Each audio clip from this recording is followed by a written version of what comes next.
¿Alguna vez has soñado con volver a ver a aquellos que te hicieron la vida imposible en el colegio? ¿Qué pasaría si el destino te diera la oportunidad de demostrarles cuánto se equivocaban? Esta es la historia de una revancha servida en un plato exquisito, en el lugar más inesperado. Una noche que empieza como una broma cruel y termina con una lección inolvidable. Prepárate para un relato de humillación, sorpresa y poder, donde el pasado y el presente chocan de la forma más espectacular. Quédate hasta el final, porque la verdadera identidad de la invitada lo cambiará todo. En los pasillos del Instituto del Barrio de la Elipa, en Madrid, dos mundos colisionaban a diario. Por un lado, Carla, hija de un conocido constructor, y su inseparable amiga Sofía. Eran la realeza del instituto, vestidas con marcas que la mayoría solo veía en revistas. Por otro lado, estaba Lucía. Lucía era una chica alta y delgada que siempre parecía intentar encogerse para no ocupar espacio. Vivía en un pequeño piso en Vallecas con sus padres, antiguos geólogos a los que la crisis económica había golpeado con dureza. Su ropa, heredada de sus primas mayores, y su timidez innata, la convirtieron en el blanco perfecto. La apodaron el ratoncito. Durante años, Carla y su séquito se dedicaron a hacerle la vida imposible, con una crueldad que los profesores preferían ignorar. Para Lucía, el sonido del timbre final era una liberación. 10 años después, las heridas, aunque invisibles, seguían ahí, latentes bajo la superficie de una vida completamente nueva. El repiqueteo de las uñas de gel de Carla sobre la pantalla de su móvil era el único sonido que rompía el murmullo de la cafetería de moda en Malasaña. Chasqueó la lengua, un gesto de aburrimiento supremo. «Ratoncito», dijo de repente, con una chispa maliciosa en los ojos. Sofía, que estaba intentando hacerse una foto perfecta con su café con leche, levantó la vista sin entender. El aroma a café tostado y bollería industrial inundaba el local. Pero Sofía de repente sintió un escalofrío. «¿Qué ratoncito?», preguntó, aunque una parte de ella ya sabía la respuesta y no le gustaba nada. Carla sonrió, una sonrisa afilada que no llegaba a sus ojos. Lucía. Nuestra Lucía. La del jersey de lana picajosa y los pantalones anchos. ¿Te imaginas cómo debe estar ahora? La pregunta quedó flotando en el aire, cargada de un veneno que llevaba 10 años destilándose. Sofía frunció el ceño, apartando el móvil. «No sé, Carla. ¿A qué viene esto ahora?». Se ajustó el ligero chal que apenas la protegía del frío de marzo en Madrid. Lucía era un recuerdo borroso y desagradable, una nota a pie de página en su memoria que prefería no leer. «Vamos a organizar la cena de antiguos alumnos. Ya han pasado 10 años», continuó Carla, ignorando su pregunta. «Y he pensado que sería divertidísimo invitarla, por las risas, ya sabes». La palabra risas sonó hueca, cruel. Sofía sintió una punzada de vergüenza. Recordaba las risas de entonces, a costa de las lágrimas silenciosas de Lucía. «No sé si es buena idea. Déjala en paz. ¿Qué gracia tiene? Probablemente estará amargada, trabajando en algo gris y viviendo en el mismo barrio de siempre. No hace falta restregárselo». Carla soltó una carcajada que hizo que la pareja de la mesa de al lado se girara. «Exactamente por eso. Será el espectáculo de la noche. Imagínatela entrando en el mirador de cristal, con su ropa de mercadillo. Se sentirá tan fuera de lugar. Será épico». El Mirador de Cristal era el restaurante más exclusivo del momento, en pleno barrio de Salamanca, un lugar donde el cubierto más barato costaba lo que Sofía tardaba una semana en ganar. Sofía se estremeció. La idea era de una maldad refinada, propia de Carla. La seguridad ni siquiera la dejará pasar de la puerta, Carla. Pensarán que viene a pedir. Pero Carla ya estaba tecleando a toda velocidad en su móvil, con sus largas uñas adornadas con diminutos cristales. «No te preocupes por eso, querida. Ya he encontrado su perfil. Foto de un paisaje, publicaciones sobre perritos abandonados. Típico, No tiene nada que mostrar. Un clic sonoro confirmó el envío. Invitación enviada. Ahora solo queda esperar a que el ratoncito caiga en la trampa. Sofía suspiró, resignada. Discutir con Carla era como intentar derribar un muro a cabezazos. Sacó un pequeño espejo de su bolso y retocó su pintalabios. Su reflejo le devolvió una imagen estudiada. El pelo perfectamente alisado, el bronceado de un fin de semana barato en Canarias, que ella vendía como unas vacaciones exóticas, la ropa de marca de imitación comprada por internet. Todo era una fachada. Su viejo coche, aparcado a varias calles para que Carla no lo viera, tenía la calefacción estropeada. El frío se le metía en los huesos, un frío que no era solo por el clima. La amistad con Carla era agotadora, una competición constante en la que siempre salía perdiendo. Pero era su pasaporte a un mundo que ansiaba, un mundo de restaurantes caros y fiestas exclusivas. Y por eso callaba. Por eso sería cómplice una vez más. Bueno, si tú lo dices, murmuró guardando el espejo. Será divertido.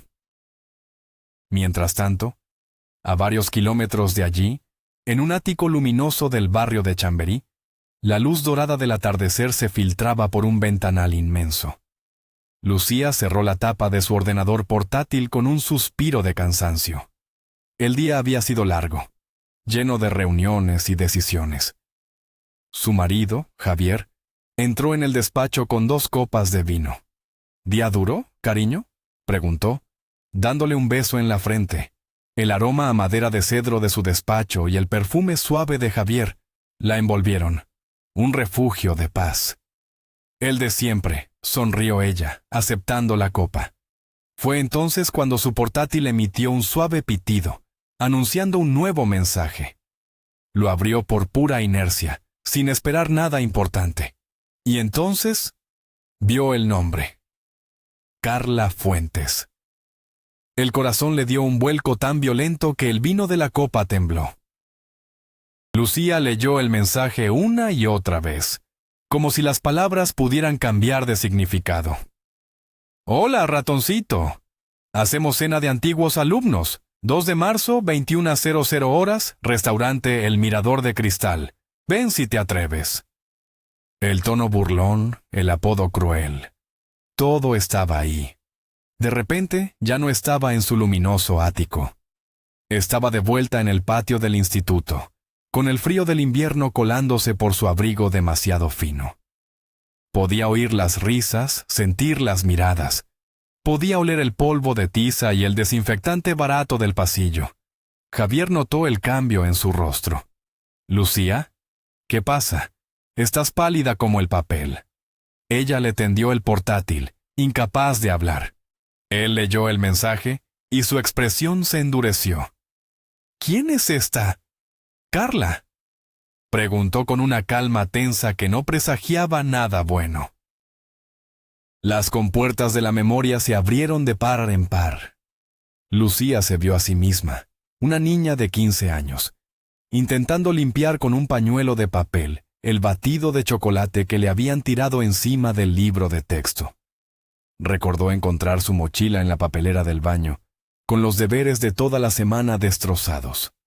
Recordó los susurros y las risitas cada vez que pasaba por un grupo, y cómo aprendió a caminar siempre mirando al suelo, para ofrecer el menor blanco posible.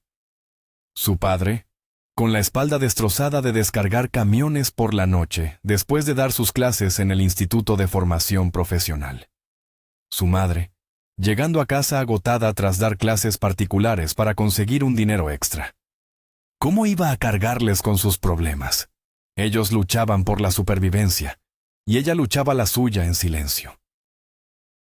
«Es una broma», dijo Lucía en voz alta, más para convencerse a sí misma que a Javier. «Una broma de mal gusto. Quieren reírse de mí, ver a la pobrecita de la clase». Cerró el portátil de golpe, como si así pudiera borrar el mensaje de la existencia. «Pues no les daré el gusto, no voy a ir, simplemente lo ignoraré y ya está». Pero su voz temblaba. La herida que creía cicatrizada se había abierto de nuevo y escocía. Javier la abrazó por los hombros, un gesto firme y protector. «No es una broma, Lucía, es un desafío», dijo él en voz baja. «Y tú nunca has rehuido un desafío. Por eso estás donde estás, por eso construiste todo esto». Su mirada recorrió el despacho, los premios de arquitectura en la estantería, las fotos de sus proyectos, todo lo que habían logrado juntos. Lucía se apartó y caminó hacia el ventanal. Las luces de Madrid empezaban a encenderse, creando un tapiz brillante a sus pies. «Javier, no lo entiendes. Para ti es fácil decirlo. Tú no viviste aquello, no sabes lo que es sentirte invisible, y al mismo tiempo, el centro de todas las burlas. No quiero volver a sentirme así. Ya no soy esa niña, pero tengo miedo de que, si los veo, esa niña vuelva a apoderarse de mí». Su reflejo en el cristal le devolvió la imagen de una mujer elegante, segura. Pero por dentro, la adolescente asustada seguía temblando. «No tienes que demostrarles nada, Lucía», dijo Javier, acercándose a ella. «Ya se lo has demostrado al mundo, y lo más importante, a ti misma. Pero quizás tienes que demostrárselo a esa niña que sigue dentro de ti». Javier le tomó la mano. Estaba helada. «Piénsalo de otra manera, no es una humillación, es una oportunidad. La oportunidad de cerrar ese capítulo para siempre. De plantarte delante de ellos, no como el ratoncito que recuerdan, sino como la mujer que eres hoy. Y entonces, irte, sin rencor, sin odio, solo para liberarte». Lucía lo miró. En sus ojos vio amor, confianza y un orgullo inmenso. Él creía en ella, incluso cuando ella misma dudaba. La idea empezó a tomar forma en su mente, no como una venganza, sino como un acto de justicia poética, un acto de autoafirmación.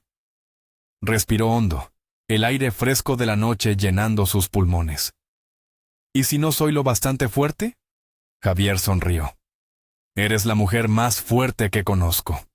Ponte tu mejor vestido. No, ponte tu armadura. Y ve a esa cena.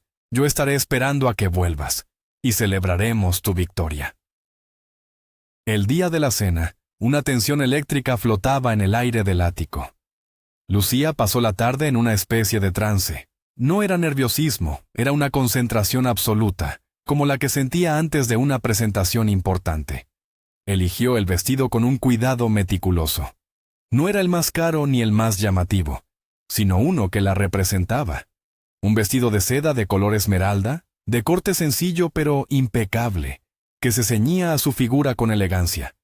Era su armadura, como había dicho Javier. El maquillaje era sutil, destacando sus ojos y la seguridad de su mirada. Mientras se preparaba, no pensaba en Carla ni en Sofía. Pensaba en la chica que volvía del instituto caminando rápido, con la cabeza gacha. Esta noche, caminaría con la cabeza bien alta por ella. Por fin iba a darle la voz que nunca tuvo. Javier la observaba desde el umbral de la puerta del vestidor. No dijo nada, pero su mirada lo decía todo. Cuando Lucía se giró, lista para salir, él se acercó y le entregó una pequeña caja de terciopelo. Dentro, un delicado collar de diamantes, un regalo de su último aniversario que ella apenas se había puesto. «Para que te ilumine en la oscuridad», susurró él, ayudándola a ponérselo. El frío metal sobre su piel fue como un ancla, un recordatorio de su presente, de su realidad. Se miró al espejo por última vez. La mujer que le devolvía la mirada era una extraña y, a la vez, era más ella misma que nunca. «Gracias», dijo, dándole un beso. «Por todo». «Ve y conquista tu pasado, cariño», respondió él. «Te estaré esperando». El mirador de cristal era un espectáculo de luz y lujo. Situado en la última planta de un edificio emblemático de la calle Serrano. Sus paredes de cristal ofrecían una vista panorámica de 360 grados de Madrid. Dentro, el ambiente era de una sofisticación contenida. El suave tintineo de las copas, las conversaciones en voz baja, una melodía de piano de fondo. En la mesa más grande, junto al ventanal, ya se habían reunido una docena de antiguos compañeros. La mayoría habían cambiado, algunos con más canas, otros con más kilos, todos con el peso de 10 años de vida adulta en sus rostros. Carla, por supuesto, presidía la mesa como una reina en su corte, con un vestido rojo que gritaba «Miradme». Marcos, que ahora era un reputado dentista con su propia clínica, miraba a Carla con desaprobación. «Sigo pensando que es una idea terrible, Carla», dijo en voz baja. «Invitar a Lucía solo para reírte de ella. Hemos madurado, ¿no?» Carla le dedicó una mirada condescendiente. «Ay, Marquito, siempre tan correcto. Relájate y tómate una copa. Va a ser divertido, un poco de nostalgia». Jorge, que había volado desde Londres donde trabajaba en finanzas, asintió, apoyando a Marcos. «Él tiene razón, no es divertido, es cruel. Yo recuerdo perfectamente cómo la tratábamos, y sinceramente, me avergüenzo. Si viene, pienso pedirle disculpas». El ambiente en la mesa se tensó. Algunos se removieron incómodos en sus asientos. Otros miraron sus platos, evitando el conflicto. Carla resopló, irritada. «¿Disculpas? ¿Estáis de broma? ¿Disculpas a la ratoncita? Por favor. Éramos niños. Además, seguro que ni se presenta. Probablemente no tiene ni qué ponerse para un sitio como este». Sofía, sentada a su lado, forzó una risa nerviosa. Cada palabra de Carla era como un pequeño martillazo en su conciencia. Se sentía patética, una marioneta en el teatro de Carla. Miró a su alrededor, a la gente guapa y exitosa, y se sintió más impostora que nunca. Su tarjeta de crédito temblaba en el bolso, sabiendo que la cena la dejaría en números rojos durante meses. La envidia que sentía hacia Carla era un veneno amargo que la consumía lentamente. Deseó con todas sus fuerzas que Lucía no apareciera. No por Lucía, sino por ella misma. No creía poder soportar el espectáculo. «Oh, ¿sabéis lo que creo?», continuó Carla, subiendo el tono, disfrutando de ser el centro de atención. «Que ahora mismo debe de estar fregando suelos en algún bar de Carabanchel, y con la propina se compra pasta barata para cenar. Esa gente no cambia. El que nace para el martillo, del cielo le caen los clavos». Las palabras, cargadas de un desprecio absoluto, quedaron suspendidas en el aire.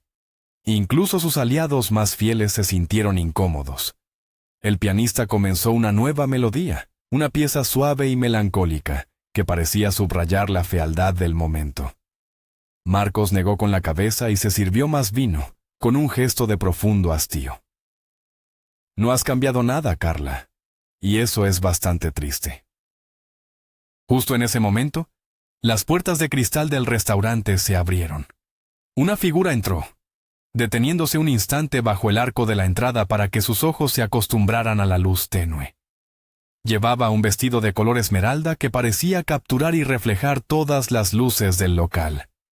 Se movía con una gracia y una seguridad que hicieron que varias cabezas se giraran a su paso. Caminó con calma hacia la mesa, con una leve sonrisa en los labios. El murmullo de la conversación se fue apagando a medida que se acercaba. Uno a uno, los rostros se volvieron hacia ella, primero con curiosidad, luego con incredulidad y finalmente con un shock absoluto.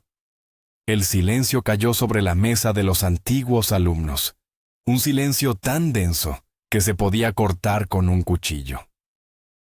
Marcos fue el primero en reaccionar, poniéndose en pie. Parpadeó como si no pudiera creer lo que veía. «Disculpe, creo que se ha equivocado de mesa», dijo con amabilidad. La mujer le sonrió, y en esa sonrisa, él reconoció algo familiar, un destello en la mirada. «No, Marcos, no me he equivocado de mesa, aunque ha pasado mucho tiempo». La voz era tranquila, melodiosa, pero inconfundible.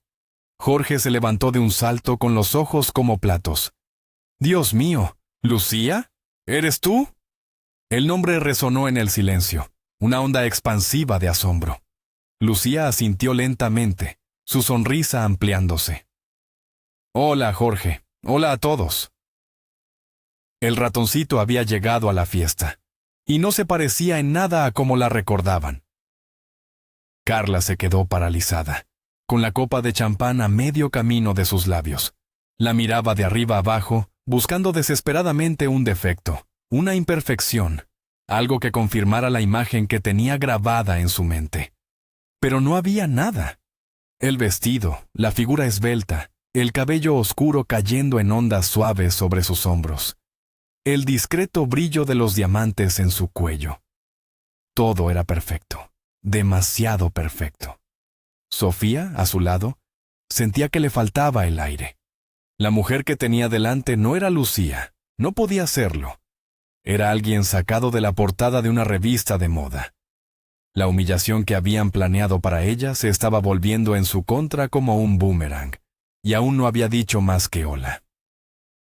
Jorge, recuperado del shock inicial, se acercó y le dio 2 besos en las mejillas, con una alegría genuina. «Estás increíble, absolutamente increíble. No te habría reconocido en 1.000.000 de años. Siéntate, por favor, siéntate». Le ofreció una silla, y Lucía la aceptó con elegancia. Todos los ojos estaban fijos en ella. Los hombres la miraban con admiración, las mujeres con una mezcla de asombro y envidia. Carla seguía en silencio, pálida bajo su maquillaje. El color rojo de su vestido ahora parecía vulgar y estridente, al lado de la sofisticada elegancia del verde esmeralda de Lucía. La reina había sido destronada en su propia corte antes de que la batalla hubiera siquiera comenzado. En ese momento, el maître del restaurante, un hombre impecablemente vestido, se acercó a la mesa. Ignoró a todos los demás y se dirigió directamente a Lucía con una respetuosa inclinación de cabeza. «Doña Lucía, perdone que la moleste. Ha llegado un encargo para usted». Detrás de él, 2 camareros portaban un enorme centro de orquídeas blancas, tan grande que casi no cabía entre las mesas. Lo depositaron con cuidado al lado de Lucía. Una pequeña tarjeta asomaba entre las flores. Lucía la tomó y la leyó con una sonrisa. «Son de mi marido», dijo simplemente, como si fuera lo más normal del mundo. Carla no pudo contenerse más. «¿Marido?», soltó, con un tono que pretendía ser casual pero que destilaba veneno. «Vaya, vaya con el ratoncito. ¿A qué millonario has casado?». La pregunta fue tan directa y malintencionada que un murmullo de incomodidad recorrió la mesa. Marcos miró a Carla con furia. «Carla, por favor». Pero Lucía levantó una mano deteniéndolo. No había perdido la sonrisa, miró a Carla directamente a los ojos, con una calma que la desarmó. «No he casado a nadie, Carla. Me casé con Javier Marín, el arquitecto. Nos conocimos en la universidad. Estudiamos juntos». El nombre de Javier Marín provocó otra oleada de murmullos. Era uno de los arquitectos más prestigiosos del país, conocido por sus diseños vanguardistas y sostenibles. Casualmente, el diseñador del edificio donde se encontraban. Carla se quedó sin palabras. Había intentado disparar una flecha envenenada, y Lucía la había atrapado en el aire, y se la había devuelto con una sonrisa. «Así que eres una simple mujer florero», siseó Carla, intentando recuperar el control. «Vives del dinero de tu marido y vienes aquí a presumir de ello. ¡Qué patético!». La maldad en su voz era palpable, pero Lucía no se inmutó. Tomó un sorbo de agua, con un gesto pausado. «Te equivocas. Terminé la carrera de empresariales con matrícula de honor. Hice un máster en gestión hotelera en Suiza, y durante los últimos 5 años he estado trabajando muy duro». Hizo una pausa mirando a su alrededor, a la elegante decoración, a los camareros moviéndose con eficiencia, a las vistas espectaculares. Su mirada se detuvo de nuevo en Carla, y su voz, aunque suave, resonó con una autoridad innegable. «Este es mi trabajo. Bienvenido a mi restaurante, Carla». Si el silencio anterior había sido denso, este era absoluto, asfixiante. La mandíbula de Carla se desencajó literalmente. Sofía sintió que el suelo se abría bajo sus pies. Miró a Lucía, luego a las iniciales LM bordadas discretamente en los uniformes de los camareros, y todo encajó con un clic doloroso. Lucía Marín. La dueña. La habían invitado a su propio restaurante para humillarla. La ironía era tan brutal, tan aplastante, que a Sofía le entraron ganas de reír y llorar al mismo tiempo. Marcos soltó una carcajada ahogada, una mezcla de sorpresa y admiración. Jorge simplemente negaba con la cabeza, sonriendo. Habían venido a ver un espectáculo, y lo estaban teniendo, pero la protagonista no era quien esperaban. Lucía se puso en pie, con la misma elegancia con la que había llegado. «Espero que disfrutéis de la cena», dijo, su voz proyectándose con claridad por toda la mesa.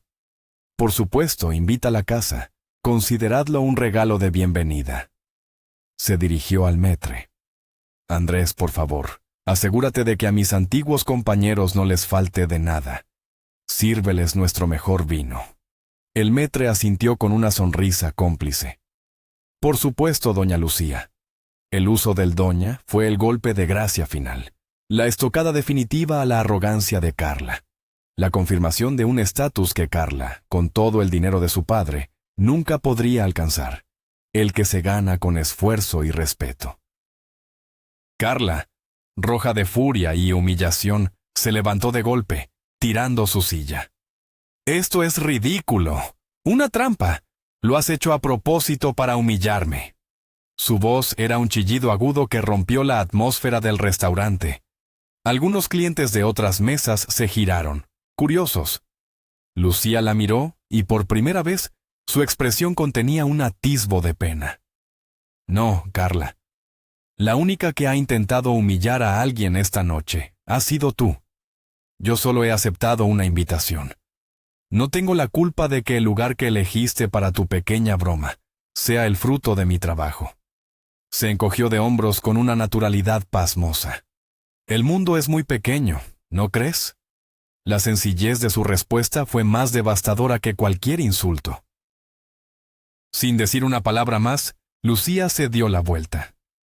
Antes de irse, se detuvo junto a Marcos y Jorge. «Me ha alegrado mucho veros a los dos, de verdad». Les dedicó una sonrisa sincera, y ellos se la devolvieron llenos de admiración. Luego, caminó hacia la salida con la cabeza alta, su vestido esmeralda ondeando tras ella como la capa de una reina victoriosa. La puerta se cerró a su espalda, dejando a una docena de personas en un silencio sepulcral, con una cena de lujo que a nadie le apetecía ya. Carla se desplomó en su silla, derrotada. El ratoncito no solo había escapado de la trampa. Se había comido el queso, se había reído en la cara del cazador y se había marchado siendo la dueña del bosque entero. Fuera, en el aire frío de la noche madrileña, Lucía respiró hondo. No sentía euforia ni un deseo de venganza cumplido. Sentía paz, una profunda y absoluta paz. La niña asustada que vivía en su interior por fin había sido liberada. Había mirado a sus monstruos a la cara y había descubierto que ya no daban miedo. Eran pequeños, patéticos, anclados en un pasado que ella había dejado atrás hacía mucho tiempo. Mientras esperaba a que el aparcacoches le trajera su coche, sacó el móvil. Marcó el número de Javier. Él contestó al primer tono. «¿Todo bien, campeona?», preguntó, su voz cálida y tranquilizadora. Lucía sonrió. «Todo perfecto, mi amor. La cena ha terminado. Voy a casa». En el fondo, el sonido de los motores de los coches se mezclaba con el latido tranquilo de su corazón. De vuelta en el mirador de cristal, el silencio finalmente se rompió. Fue Marcos quien se levantó, levantando su copa. «Brindo por Lucía», dijo, con la voz firme, «por demostrarnos que el trabajo duro, la inteligencia y la clase siempre vencen a la estupidez y la maldad. Y por darnos una lección a todos». Jorge se unió a él de inmediato. «Por Lucía, la auténtica reina de la noche». Uno a uno, casi todos en la mesa levantaron sus copas. Todos menos dos. Carla miraba por la ventana con los ojos vidriosos viendo cómo el coche de Lucía se alejaba por la calle Serrano, un punto de luz brillante desapareciendo en la noche. Sofía, por su parte, miraba su copa de vino caro, y por primera vez en mucho tiempo, se preguntó qué estaba haciendo con su vida. Lucía condujo sin prisa por las calles iluminadas de Madrid. La ciudad, su ciudad, parecía más hermosa que nunca. No pensaba en la cara de estupefacción de Carla, ni en las miradas de admiración. Pensaba en el olor de las tortillas de patata de su madre, en la paciencia de su padre ayudándola con los deberes de matemáticas, en el primer beso de Javier bajo un árbol del Parque del Retiro. Pensaba en todos los pequeños ladrillos de amor, esfuerzo y resiliencia que habían construido la fortaleza que era ahora. ¿Sabes qué me apetece?, le dijo a Javier por el manos libres. Que me hagas una de tus tortillas francesas, con mucho queso. Javier se rió al otro lado de la línea. Marchando, mi vida. Te espero en casa. Y Lucía supo con una certeza absoluta que esa era la única victoria que importaba. Y así, mientras las luces de Madrid se deslizaban por el parabrisas de su coche, Lucía no dejaba atrás un campo de batalla, sino un capítulo cerrado. La mejor venganza no fue la humillación, sino la indiferencia de su propio éxito. Demostró que el verdadero poder no reside en pisotear a los demás, sino en construirse a uno mismo, ladrillo a ladrillo, hasta alcanzar un lugar desde donde los fantasmas del pasado simplemente ya no te pueden ver. Carla y Sofía se quedaron con el sabor amargo de su propio veneno, mientras Lucía volvía a casa, al calor de un amor real y a una tortilla francesa. A veces, la felicidad es, sencillamente, el plato más delicioso. Gracias por acompañarnos en esta increíble historia de superación. Si te ha emocionado, no olvides darle a me gusta, suscribirte para no perderte ninguna de nuestras historias y dejarnos un comentario. Nos encantaría saber tu opinión. ¿Crees que Lucía hizo lo correcto? ¿O hubieras preferido una venganza más directa? Te leemos.